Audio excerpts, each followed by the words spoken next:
Hola, bona tarda. Moltes gràcies, com sempre, per l'assistència i l'atenció. Avui els presentem Maria Dolors Bocanegra, que els farà una xerrada de Jujol en el marc del 75è aniversari de la seva mort, però prèvia a la presentació pròpia de l'activitat era tenir unes paraules de condol per la pròpia ciutat de Badalona. Vostès saben que hi ha hagut un esfondrament, que hi va haver un esfondrament d'uns pisos, que això ha causat 3 víctimes mortals, i crec que des d'aquí és obligat i sentidament tenir unes paraules en record de les persones mortes, de condolència a la seva família i també un record per totes aquelles persones que han perdut béns materials, però que són també molt importants, evidentment, mai com la vida humana, però quan un s'imagina que es pot quedar no tan sols sense la casa, sinó sense la roba, sense els records físics que volia tenir, que crec que és una autèntica tragèdia, i en aquest sentit també vull recalcar que en aquesta ciutat s'han anul·lat pràcticament tots els actes. Nosaltres hem decidit fer-lo perquè també la Maria Dolors venia de fora, tenim també aquí l'editorial Virgili, que també venia de fora, ja estava tot lligat. No és un acte gens festiu i el fem, evidentment, des del màxim respecte per aquesta situació. Bé, anem al tema. Dèiem que estàvem en el 75è aniversari de la mort de l'arquitecte Jujol, que és molt conegut també per ser un treball al costat de Gaudí. L'obra de Jujol aquí a Badalona és una obra limitada, no tenim moltes coses de Jujol, es concentra bàsicament a la Torre Codina i la Maria Dolors Bocanegra ens ho explicarà, també ens farà un panorama més ampli perquè el llibre que ella ha publicat, que és aquest que avui presentem, que es diu Jujol, obra dispersa, doncs conté també obres d'altres ciutats, però evidentment en atenció al fet que està a Badalona i és la primera que ha volgut centrar-ho sobretot en Badalona. També voldria destacar en relació a la conferenciant, que no és en absolut nova per nosaltres. Em sembla que és la primera vegada que s'asseu aquí a fer una xerrada, però no és ni de bon tros la primera vegada que ve al museu. Havia sigut col·laboradora nostra.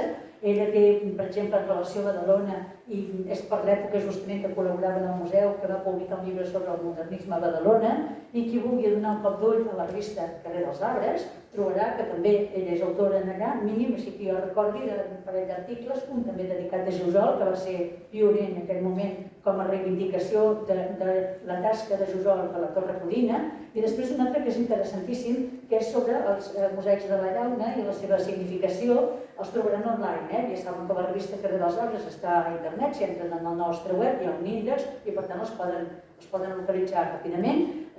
Jo els recomano molt perquè els vaig llegir tots dos i res, els deixo amb ella i també us volia comentar, abans d'acabar, que si estan interessats a comprar el llibre, no venim aquí al museu perquè no és un llibre editat nostre, és un llibre, com he dit, editat per Guillem de Virgili, però sí que el poden adquirir per 30 euros, m'han dit, i han tingut les gentileses de l'editorial de venir aquí perquè el poguessin comprar còmodament i no haguéssim d'anar a la llibreria o de demanar-ho per correu o el que sigui. Moltíssimes gràcies i endavant, Maria Dolors. Moltes gràcies, Maria.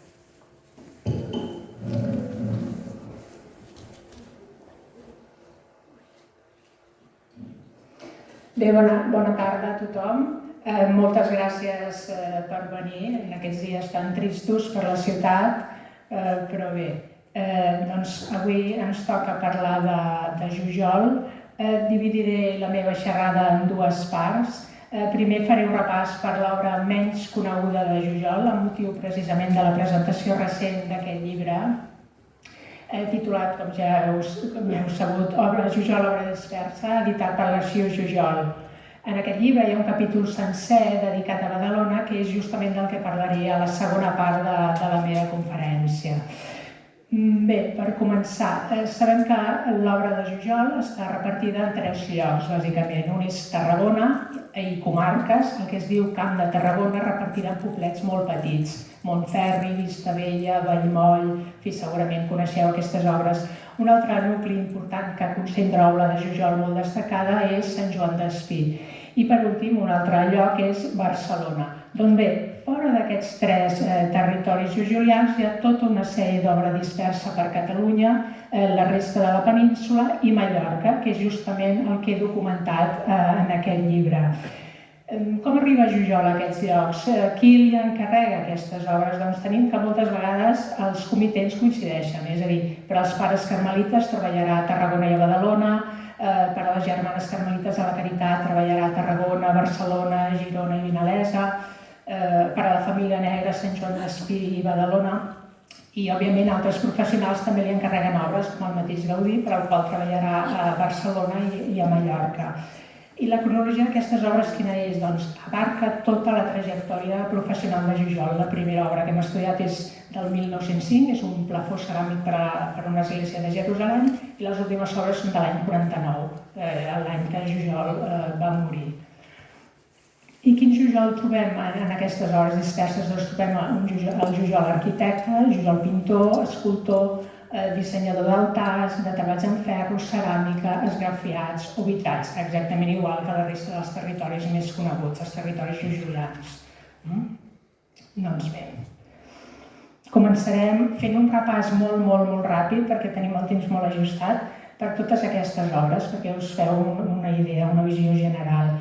Podem trobar Jujol a Campins, a l'església de Sant Joan Baptista. És l'autor de la creu, aquesta creu grega que corona la façana de l'edifici, i també del vitrall de la façana, que està just sota la creu. També és l'autor d'una obra arquitectònica de la Casa d'Ot. Us he posat el dibuixet, la casa es conserva, però ha patit unes modificacions amb l'afegit de volums arquitectònics, però el projecte de Jujol és aquest que veieu aquí. També trobem Jujol a Capellades. És cert que he dit que la cronologia abarca tota la trajectòria professional de Jujol, però hi ha molta obra dels anys 40, perquè Jujol va intervenir molt en la reparació d'esglésies destruïdes i en el disseny de nous altars. Per tant, hi ha molta obra dels anys 40, és el cas de Campins i de Capellades. Va obrir uns finestrals, va dissenyar els vidres i la decoració, la forma, els marcs de les finestres i la decoració mural que veieu aquí. I a Capellades també trobeu en un oratori particular, l'oratori de la Mare de Déu del Pilar, el disseny d'aquest sagrari, que com tots els sagraris jujolians té un tractament escultòric, pictòric preciós. A la Colònia Güell, el que trobem avui de Jujol a la Colònia Güell no té res a veure amb el que va idear el mateix Jujol. El projecte de l'Alta Major, un treball esplèndid de ferro forjat, va ser desmantellat als anys 60 i el que veiem avui no té res a veure amb el que va dissenyar Jujol, però es conserva el sagrari, un àngel de l'adoració, dos àngels de l'adoració, vull dir, aquí us he posat la imatge d'un, i els canelobres d'altar. Això pel que fa a l'altar major. Després va dissenyar aquest conjunt que veieu aquí, pictòric, en ferro, làmpades de vidre de colors, va dissenyar la mesa i en definitiva va realçar aquest grup escultòric que no és d'ell, és un grup escultòric que una família, uns fidels van donar a la parròquia, però Jujol amb el seu treball el que fa és realçar aquest grup escultòric que no té cap interès artístic, la veritat. A Cornellà de Llobregat segurament coneixeu la Casa Camproví, és una casa esplèndida dins l'estètica noucentista. És una casa formada a base de paral·lelepípedes de diferents alçades i grandària. És un cilindre, un cos cilíndric per pujar una escala de cargol que puja a la part superior. Totes les façanes de l'edifici són diferents, o sigui, és una casa realment molt maca. Actualment està al parc de la Font Santa, no? Però originàriament, quan la va construir Jujol, estava enmig d'un camp de roserars, perquè el propietari, Sapià Camproví Nadal, que ho posa esgrafiat a la façana, era un productor i obtentor de roses. Per tant, Jujol els va dir, li faré una casa que serà una rosa enmig d'un camp de roses, perquè està envoltada de roserars. I els esgrafiats de totes les façanes són dissenyats per Jujol i fa esgrafiats de temàtica religiosa, en al·lusió perquè el propietari sabem que era molt devot de Sant Isidre i de Santa Magdalena. I els esgrafiats reprodueixen, fan referència a l'activitat que es duia a terme a la finca, no? Hi ha gerros amb roses, també moltes creus, a més de la escena religiosa, creus camuflades com a motiu decoratiu, i plasma també les bèsties que corren per allà, pel camp, els moixonots famosos de Jujol, i també va dissenyar les baranes de ferro i les reixes de la finestra. A la Pobla Claramunt trobem Jujol al Cambril, va dissenyar aquesta peanya per a la Mare de Déu romànica, la Mare de Déu de la Llet, va fer uns candelers de ferro forjat, actualment estan desvirtuats, es conserven en un altre lloc, però tot i així es conserven, i un vitrall també en el Cambril. La peanya té un tractament pictòric i escultòric amb aquests traços i amb aquestes cal·ligrafies jujolianes tan característiques. A Mataró és una intervenció molt senzilla. L'arquitecte Brullet li encarrega una decoració sobre una obra que ja estava plantejada. Ja tenien plantejats aquests plafons quadrats amb els marbrejats i Jujol el que fa és aquestes decoracions amb volutes i aquestes decoracions vegetals i, per descomptat, les inscripcions llatines adreçades a Sant Pere, invocacions a Sant Pere. Vilanova i la Geltrú té un patrimoni julià preciós, molt destacat. Trobem a la capella de Sant Sebastià, tot i que no pertany aquí, sinó que prové d'un oratori particular, aquest sagrari, i fa una intervenció molt destacada a la Casa d'Empara. Aquí veieu a la imatge central l'altar major. Jujol dissenya la mesa amb la brana, el sagrari, que està darrere la mesa ara mateix, la màndola de la Mare de Déu i el dosseret. El sagrari, per descomptat, és una obra extraordinària. És de ferro forjat, amb policromia a mà i amb 2 àngels de l'adoració, dels quals parlarem més endavant. A Vilanova i la Geltrú, a l'església de Sant Antoni Abat, també podem trobar Jujol. Va dissenyar uns preciosos, magnífics vitralls a totes les capelles laterals i 2 a la façana. I va dissenyar l'altar del Sagrat Cor, que va quedar inacabat. Veieu només la part baixa del retaule, hi havien d'haver més escultures, i al final només va fer la del Sagrat Cor, executada per l'escultor Borrull del Vendrell. També va dissenyar, com veieu, els canelobres d'altar i la creu. Veieu aquestes línies exuberants, estan tan ostentoses, no tan barroques, en la línia dels altars vendrellencs contemporanis de l'església de Sant Salvador del Vendrell. També trobem Jujol a la resta de la península. Aquí veieu a Palència i Écija. A Palència es conserva d'una manera fortuïta perquè va ser feta per un alcoverenc, pel bisbe un alcoverenc que va ser nomenat bisbe de Rodrigo i després bisbe de Palència, on va morir. Per això l'arqueta es conserva al Museu d'Icesà. Aquest és un exemple d'una obra que és un objecte utilitari, és simplement un objecte per guardar el segell del bisbe, que va ser dissenyat per Jujol, però que en mans de Jujol un objecte utilitari es converteix en una magnífica obra d'art, amb un treball de pirogravat fet per ell mateix a mà i de ferro forjat. I a la dreta teniu una imatge de Santa Beatriz de Silva, era la fundadora de les Concepcionistes, que actualment ocupa el retaule, actualment va ser fet per aquí, la fornícula central d'un retaule barroc del convent de les Marroquies d'Écija. És una obra dels anys 20. S'emmarca dins l'estètica del barroc, un barroc molt contingut. Jujol va dissenyar la imatge, va ser feta per Frederic Llobet i Jujol va continuar la va acabar amb la policromia. Per últim, acabo aquí aquest repàs molt ràpid, les obres de Palma a Mallorca. És una obra extraordinària, excepcional, que heu d'anar a conèixer immediatament si no la coneixeu. Jujol fa un treball extraordinari d'una gran modernitat en ceràmica, pintura, ferro, relleus, escultura en relleu, en fi. És una obra encarregada per Gaudí, com sabeu, però com passa en totes les obres que Gaudí li encarrega a Jujol, Jujol té llibertat absoluta, de manera que Jujol s'expressa en els treballs de Gaudí, en els projectes de Gaudí, amb el seu propi llenguatge i amb total llibertat. I són unes obres extraordinàries. Bé, i amb aquesta meravellosa obra d'art acabo aquesta visió tan ràpida. Al llibre trobareu més obres, trobareu altres projectes no realitzats i també obra destruïda, obra que no es conserva. Us animo a que la visiteu. En el llibre trobareu la informació, però les obres d'art s'han de veure sempre in situ. Bé, doncs passem a la segona part de la conferència. Com us deia, la dedicarem a parlar de Jujol a Badalona, que suposo que a vosaltres també us agradarà més, no? Bé, doncs, Jujol va treballar en 2 ocasions a Badalona. Una el 1919, quan els pares carmelites li encarreguen la construcció de nova planta d'un convent i d'una església. És un projecte molt important, però que, com sabeu, no el va dur a terme a Jujol. Però gràcies a la documentació conservada, que ell guarda en el seu estudi, doncs podem reconstruir aquest projecte, ni que sigui parcialment. Després de la guerra, és a dir, 20 anys més tard, Jujol torna a Badalona. El seu amic, Josep Maria Negre Balet, propietari de la Torre Codina, li encarrega fer una sèrie de reformes.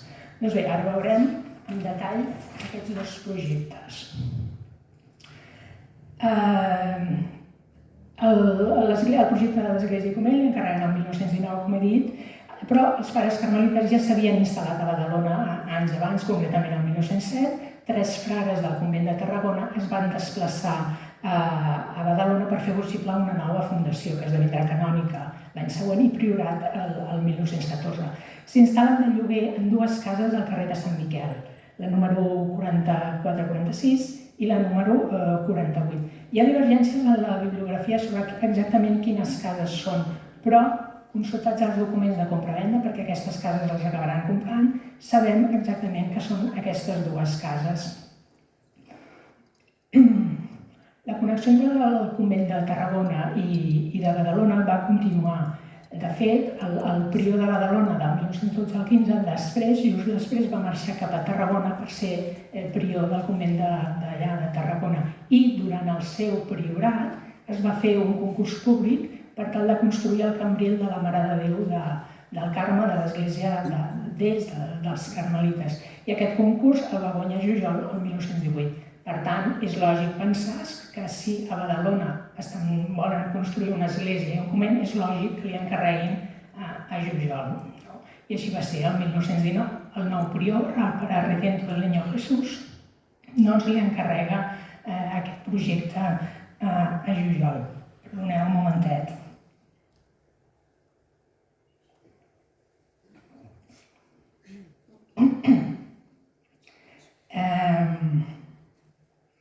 La documentació interna de la comunitat dels carmelites no cita mai Jujol.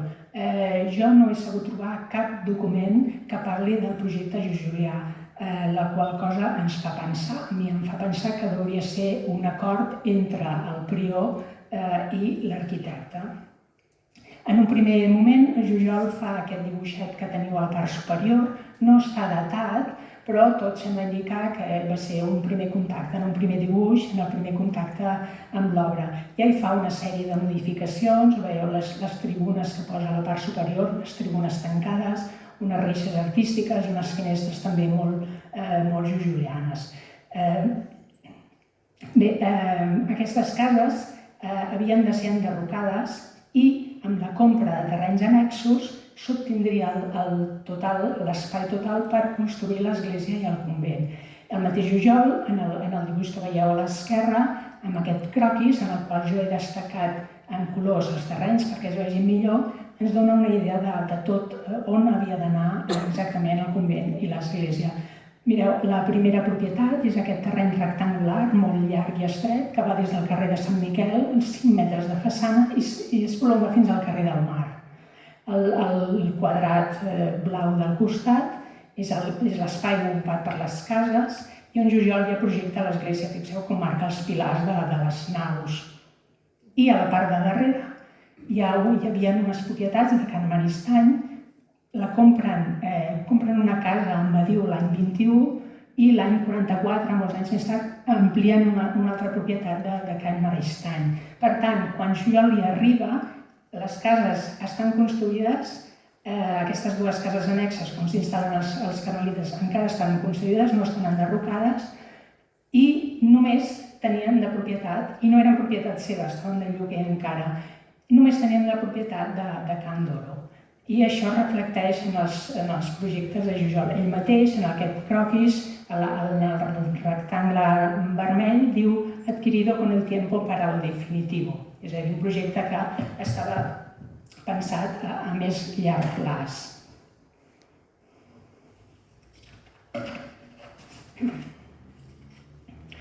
El projecte jujulià, tot i que tenim moltes notes, croquis, plànols, no està acabat. Els plànols no són definitius, per tant hi ha variacions, les seves notes tampoc no són definitives, hi ha diferències en algunes coses, però en total ens podem fer una idea. Segons la nota manuscrita que teniu aquí, hi ha una correspondència entre els pisos dels 2 edificis, de manera que el soterrani del convent hi haurien d'anar a les escoles, al magatzem i al rebost. A l'església es correspon amb la cripta. Els baixos, aquí veieu, la porteria, el locutori, la cuina, el refetor, doncs es correspon amb la planta de l'església, òbviament, amb els baixos de l'església. L'entresòl diu aquí que situarà la sabateria, la sastreria, potser un lavabo, l'aula capitular. Doncs es correspon també amb l'alçada de l'església. Però el primer pis, on vol posar la biblioteca, el cor, el cambril, ho posen interrogant, perquè tampoc és definitiu un oratori. Aquestes dependències cauran sobre les naus laterals de l'església. En un altre croquis es veu més bé. Els dos dibuixos de dalt són els planos del soterrani i dels baixos. Repeteixo, no són planos definitius, no estan acabats, i els planos dels pisos superiors no estan acabats. Aquí veiem que el primer pis, el segon pis, un oratori, uns lavabos, no posen claus, potser una escala, bé, no ho sabem. I en els pisos sí que hi haurà cel·les, les cel·les dels frares, cel·les per bons, cel·les per malalts, els lavabos a totes les sales.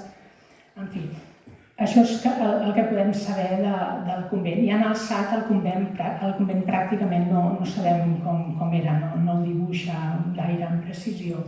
De l'església tenim més informació. Aquí tenim una planta, ell diu l'església de la Concepció, i al costat tenim la planta de la capella del Santíssim. Tornem amb les anotacions manuscrites de Jujol. Es diu que l'església tindrà uns 600 metres quadrats. Aquesta xifra després en altres notes és diferent, però bé, serà una església feta amb formigó armat, amb una nau central més llarga i ampla que les dues laterals. Tindrà al creuer una cúpula amb vitralls. Bé. I aquí ho diu, habitacions i oficines sobre les naus laterals. I en el croquis aquest es veu perfectament com les dependències es recolzen sobre les naus laterals. En aquesta secció longitudinal podem veure una mena de tribunes, podrien ser, no és molt clar perquè els dibuixos tampoc són molt definits i estan dibuixats en llapis sobre aquest paper d'aquest color. Sembla que dalt tindrem uns cupolins que permetria la llarga entrada de llum zenital. Pel que fa a la façana de l'església, tenim més informació. Fixeu-vos, el convent és aquest edifici d'aquí. Bueno, en un convent no podem dir gaire cosa, no? En canvi, de l'església fa diferents dibuixos, però sembla que aquests tres ja marquen el que seria l'església definitiva, no? Perquè són dibuixos més acabats. Fixeu-vos, l'església té una porta amb l'escut de l'ordre i tres vitralls allargats, acabats en punta, i la iconografia dels vitralls són pares carmelites, sants carmelites. Aquest dibuix és el més acabat que tenim, dona la imatge d'una església medieval, però en mans de Jujol no seria una obra neomedieval com coneixem, seria més aviat una altra cosa, no? Bé, i això és tot el que podem dir d'aquest gran projecte, a partir de recollir els croquis, les notes i intentar dibuixar una mica, dibuixar-ho, fer-nos una idea.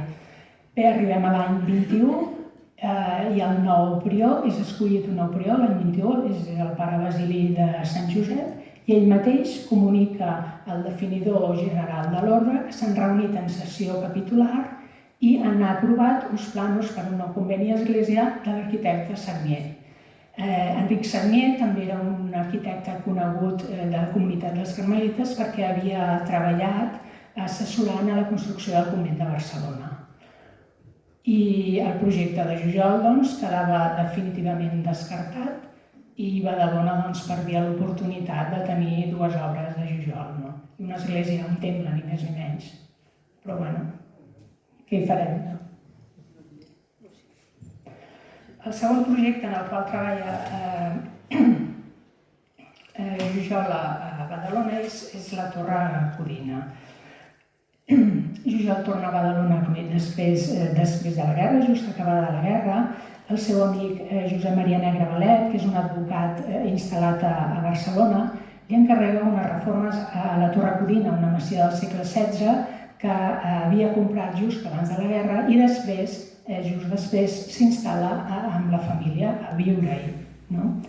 Josep Maria Negre era fill de Can Negre de Sant Joan d'Espí És una altra masia en la qual Jujol havia fet reformes, unes reformes molt destacades que possiblement coneixeu perquè és un patrimoni que es pot visitar i és realment extraordinari. I també va fer reformes en una altra casa pairal de característiques semblants, vull dir, en el sentit que és una casa amb dependències agrícoles, amb terres, també va fer una sèrie de reformes. Les reformes en totes tres cases són molt diferents.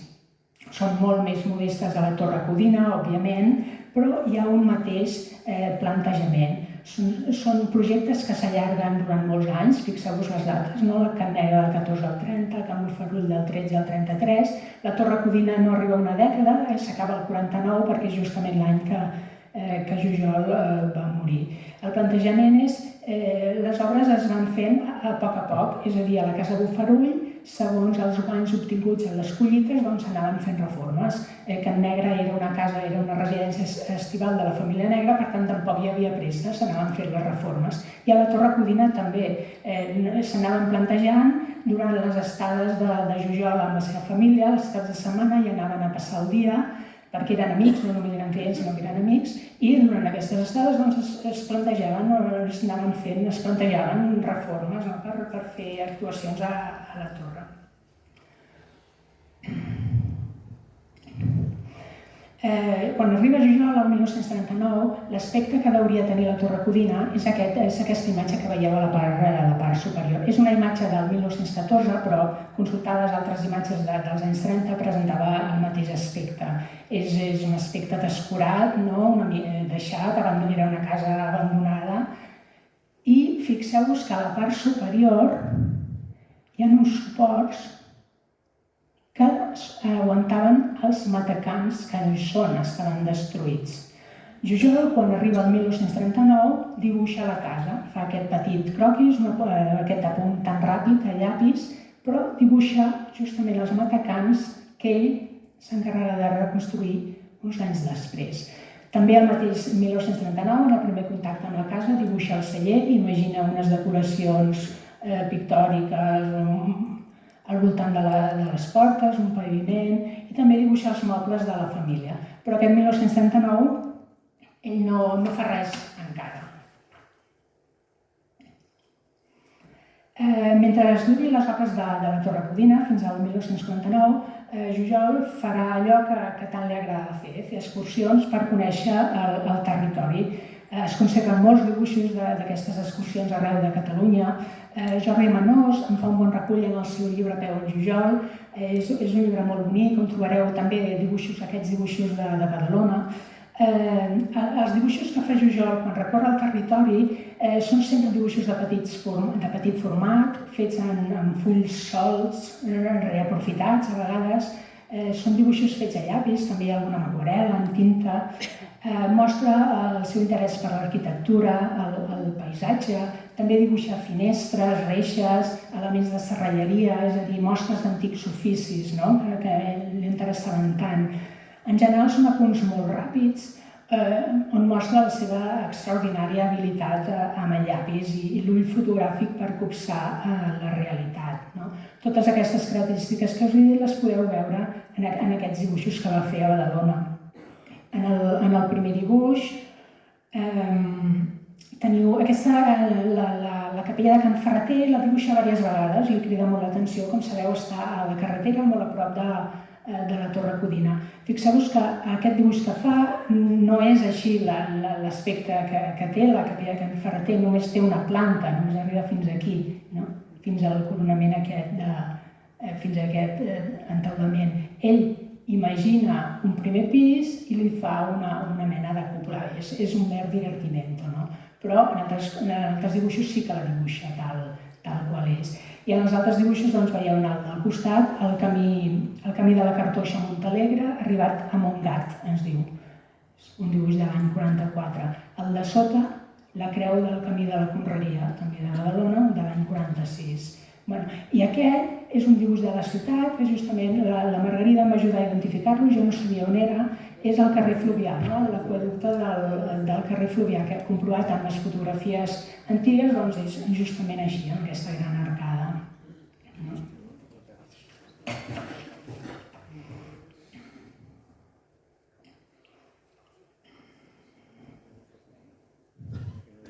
Bé, les dates que apareixen als dibuixos ens mostren que la seva intervenció a la Torre Codina va començar al jardí. Fa unes intervencions molt senzilles al jardí, amb maons i rajoles, juga amb la posició dels maons amb dents de serra i amb les rajoles en diferents posicions per donar un joc estètic, artístic. Teniu la porta del garatge, un racó del jardí i aquesta escala que està just al costat del garatge, com veieu en el croquis. És una escala molt senzilla també, però us he posat un detall aquí perquè veieu com estan disposats els maons, que malgrat ser una obra molt senzilla, doncs Jujol sempre busca l'estètica, perquè Jujol està en el detall.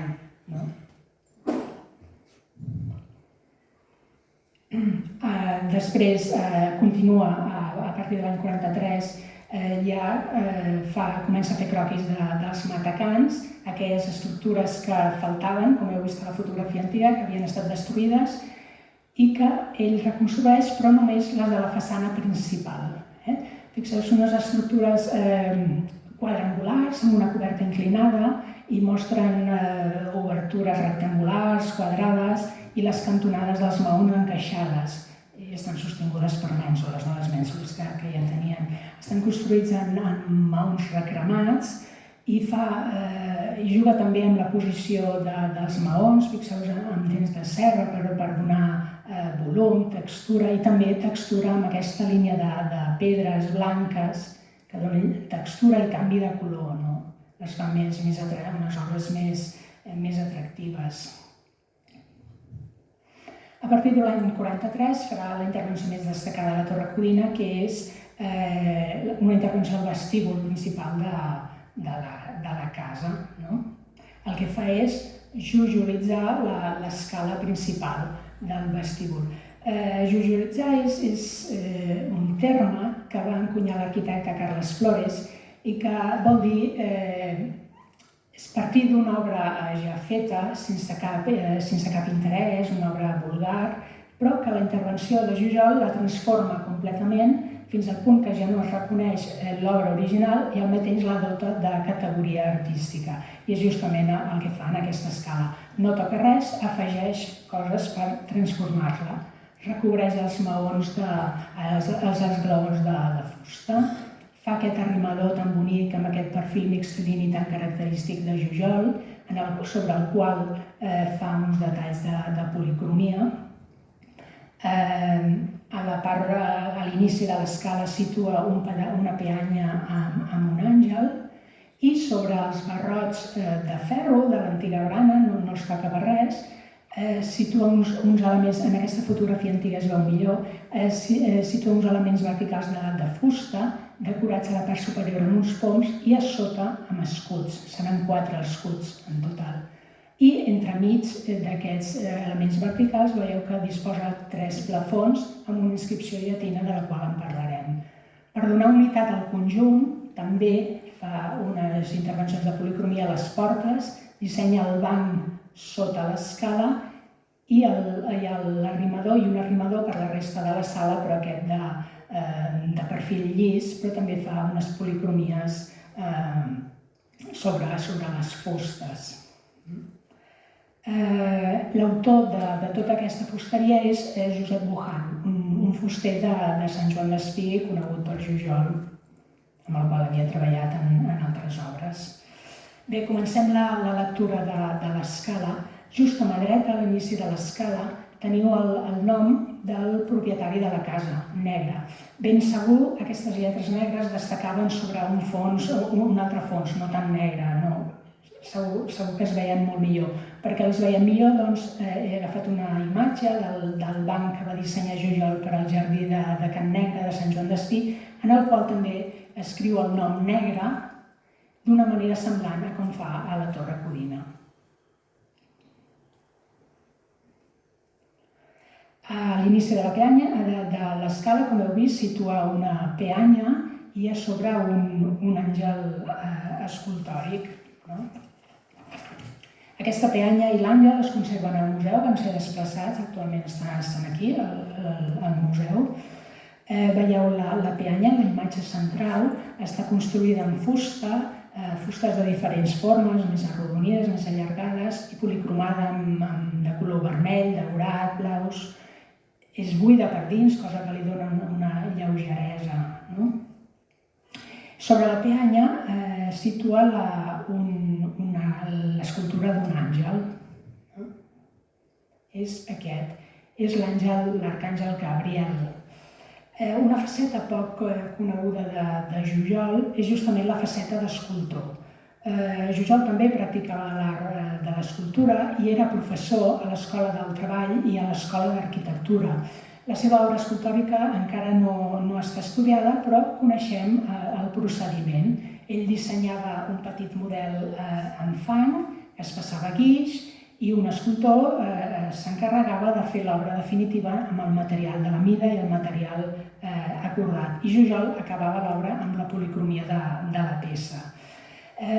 Tot i que no està estudiades les obres escultòriques de Jujol, podem dir que es mostra molt més conservador en l'escultura que en altres arts, amb una mirada a la tradició gòtica, a la tradició barroca, però el tractament de les escultures, de les vestidures, algunes amb relleus molt marcats, i la policromia dels vestits identifiquen clarament l'estil jujulià, un estil propi.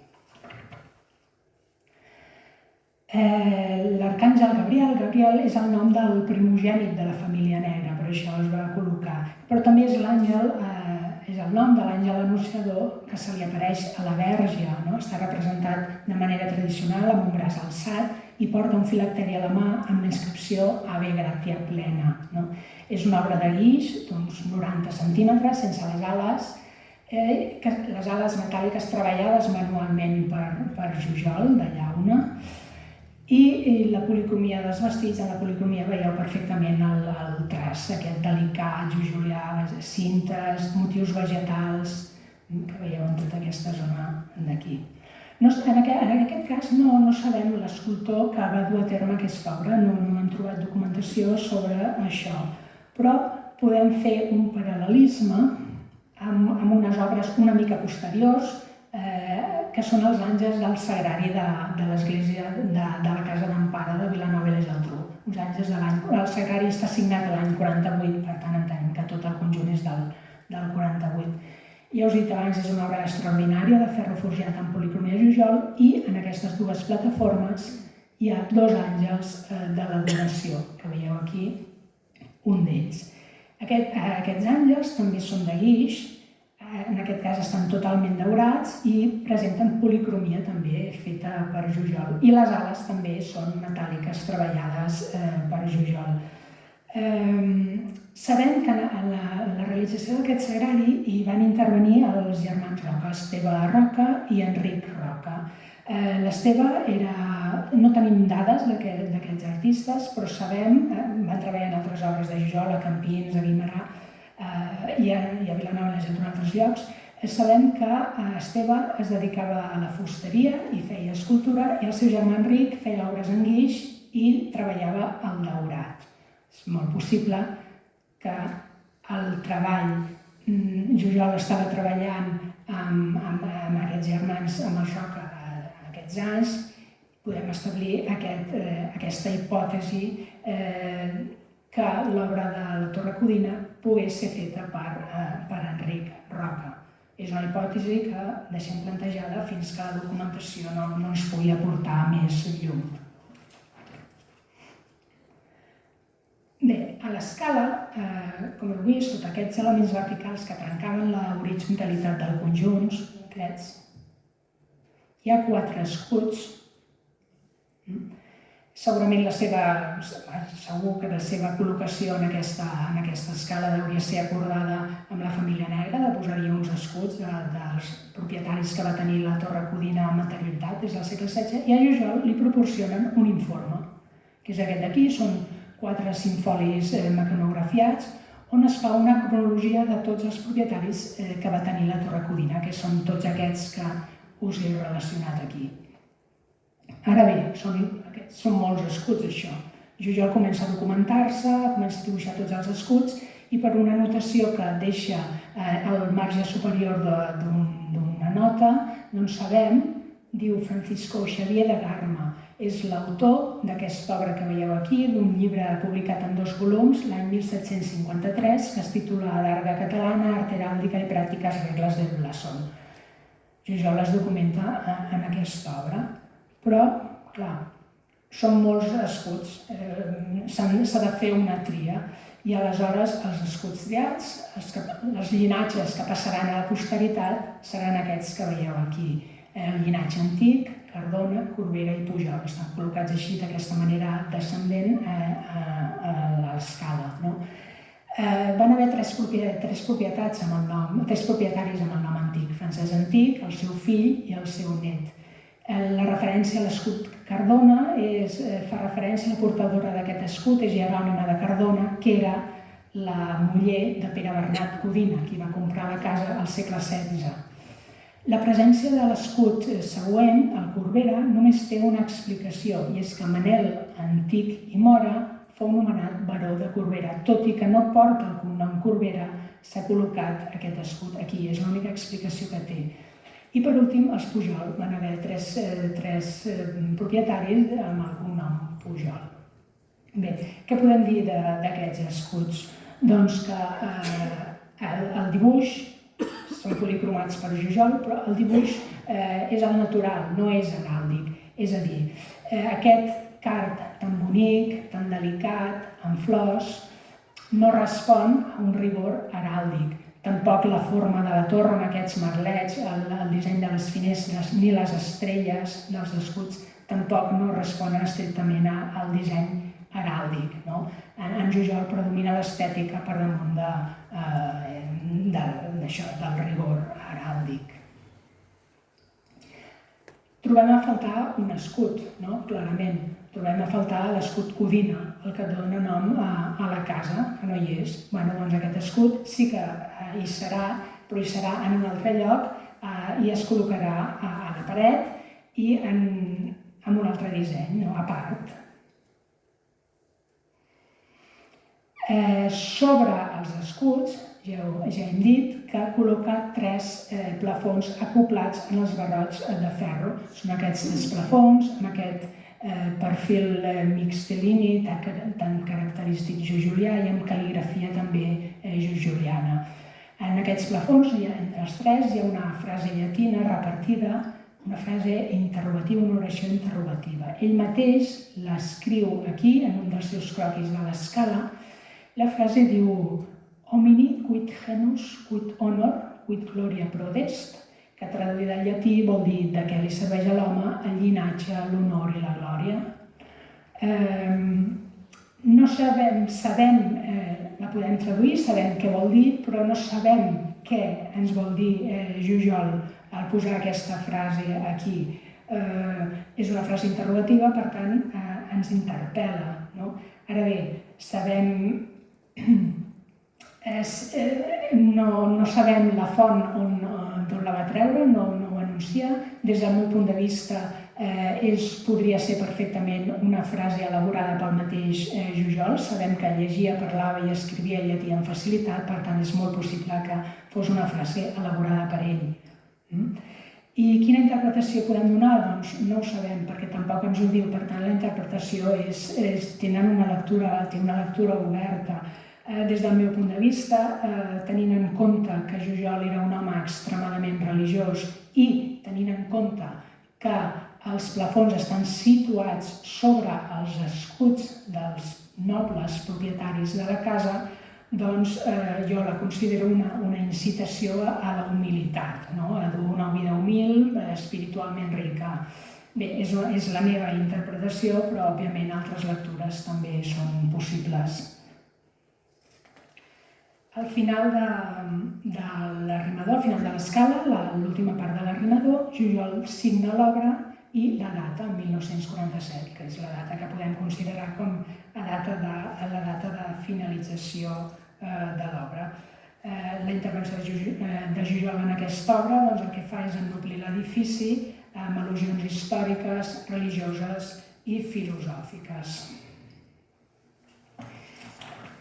Com hem dit, faltava un escut a l'escala, clarament, falta l'escut Codina. Bé, aquest escut ell el dibuixa en un croquis i el situa a l'escala.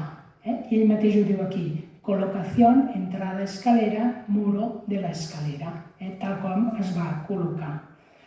Però, clar, aquí l'escut Codina, aquí veiem que el dibuix, l'escut que ell dibuixa és tripartit, no només hi ha representades les armes dels Codina, aquí hi ha 3 llinatges representats. Qui són aquests llinatges? Qui són els portadors d'aquests escuts? Doncs ell ens ho diu en aquest cercle que us marco aquí i a continuació ho veiem més clarament. La portadora d'aquest escut tripartit és l'excel·lentíssima Doña Maria de Queralt, Codina i de Cardona, comtessa de Santa Coloma de Queralt. I qui és? Doncs és l'hereva de Pere Bernat Codina, el primer propietari de la casa, el segon, i de Jerònima de Cardona, que era baronesa de l'Empronyà. Maria es casa amb Pere de Queralt, per tant, en Maria conflueixen els 3 llinatges. Codina, que serà representat per una torre, una casa amb torre, Cardona amb aquest card d'aquí i Queralt aquest lleó, guepard, rampant i coronat. Fixeu-vos que això que us deia abans es veu molt clarament aquí. Jujol es documenta, aquí no fa servir la larga catalana, fa servir altres mobiliaris, es documenta perfectament. Fixeu-vos que l'escut Cardona el representa tal com, el copia tal qual, amb 3 cards, 2 i 1, o bé amb un sol card. Però a l'hora de fer la seva obra, aquest dibuix és un dibuix de tamany, és gran, és perfectament perfilat, que correspon perfectament a l'obra definitiva. A l'hora de passar l'escut a la seva obra, passar-lo a l'escut, doncs el que fa és dibuixar un card molt bonic i l'emmarca amb altres cards. Això un heraldista es posa molt nerviós, perquè no correspon a la veritat heràldica. I ell ho sap, però predomina l'estètica per damunt de tot. Aquest horror vacui, voler omplir, emmarcar un card amb altres cards. Aquest escut serà l'última intervenció de Jujol a la Torre Codina, ja no farà res més. L'escut està datat entre el 48 i el 49, que és l'any que ell va morir. Per tant, és l'última obra. Van quedar altres projectes sobre el paper molt interessants. Un és una botiga de vins per comercialitzar el vi que es produïa a la finca. L'entrada a la finca també és molt bonica, la fa amb aquests, una paret amb merlets alts i prims, acabats en forma piramidal, i amb una coberta poligonal per a la porta de l'entrada. I aquest dibuix a mi m'agrada molt pel que ens permet imaginar. En aquest croquis que hem vist abans, situa aquí, és el mateix. És una finestra per un oratori. Al pujar l'escala, a la dreta hi havia una porta, per tant l'oratori donava a la paret de l'escala. Ell mateix ho diu, oratorium. Bé, aquesta finestra tan destacada amb aquestes volutes, una finestra escultòrica, a mi em fa imaginar un oratori tal vegada en la mateixa línia de l'oratori de Can Negre. Ens ho podem imaginar. Bé, el patrimoni julià al llarg dels anys s'ha anat perdent. Hi ha uns detalls pictòrics que van desaparèixer. Un bon dia es pinta la paret i desapareix la decoració pictòrica que envoltava aquesta finestra que dona llum al segon tram d'escala. També aquest detall pictòric que emmarcava aquest drac alat, que no és de Jujol el drac alat, ell només fa aquest emmarcament per realçar-lo. I també s'han perdut unes decoracions pictòriques a la paret del final, que dona a la porta, que dona lloc a la part posterior de la casa i al celler, doncs aquestes decoracions pictòriques s'han perdut. El marc és de disseny julià i les decoracions s'han perdut. Bé, amb això acabo les obres de la meva xerrada del dia d'avui. Si abans us he dit que visiteu el patrimoni julià i que el gaudiu, doncs no us puc dir el mateix de la Torre Codina. Com sabeu, la torre està tancada i pateix un estat de degradació progressiu i l'obra de Jujol està deixada de la mà de Déu. Des d'aquí faig una crida, una reivindicació a la conservació òptima d'aquest patrimoni, que la desídia no ens faci caure en la indiferència perquè la destrucció del patrimoni esborra el llegat cultural, la memòria i la història. Això és tot per part meva. Moltes gràcies.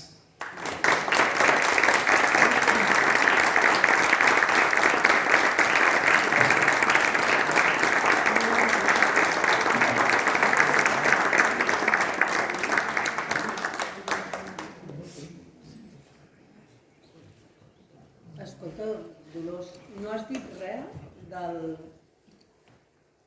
Hola, bona tarda. No has dit res de la reixa que hi ha fora, a la part dreta de la porta, ni del drac, que hi ha llum que hi ha damunt de la porta d'entrada. No té res a veure amb Jujol, res de l'O2? La reixa, vols dir la de la finestra? La finestra? Sí. La reixa de la finestra? Aquella reixa no era una reixa de Jujol, ell va fer... Era una reixa petita que no s'adaptava a la finestra. Ja se m'ha recordat el dibuix, ho dibuixa, té un dibuixet. El que fa és afegir uns ferros perquè s'adapti a la forma gran de la finestra. L'adaptació sí que és de Jujol. L'adaptació és de Jujol, sí. I el llum? Dibuixa, I el llum? No, no és de Jujol. No és de Jujol. El llum del vestíbul, no vols dir? No, el llum que està a fora, damunt de la porta d'entrada. El llum... És un drac, també, a l'art. També, no. I el drac alat també a vegades he sentit que és de Jujol. No són de Jujol, no. Una pregunta. Espera. Sempre havia sentit dir que el campanar dels Padres era d'en Jujol. És una obra característica, diguem-ne, i fora de totes les normes. És un campanar molt especial. Estem parlant dels... Els carmelites. Els carmelites, sí, perdó. No, Jujol no va arribar a fer res aquí. Sempre, No. És això que hem comentat. No, el seu projecte va ser descartat, no sabem, la documentació no s'anomena Jujol per res, el seu projecte és descartat i es tria, això sí que ho sabem, la documentació ho diu, es tria el projecte de Sagnier, que és el que acabarà construint l'edifici, el convent i l'església. Jujol no va fer absolutament res. Tot va quedar sobre el paper.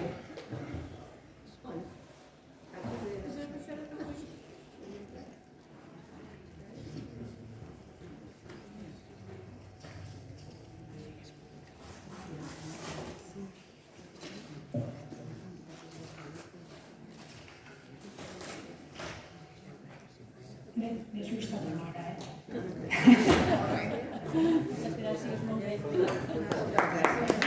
Gràcies.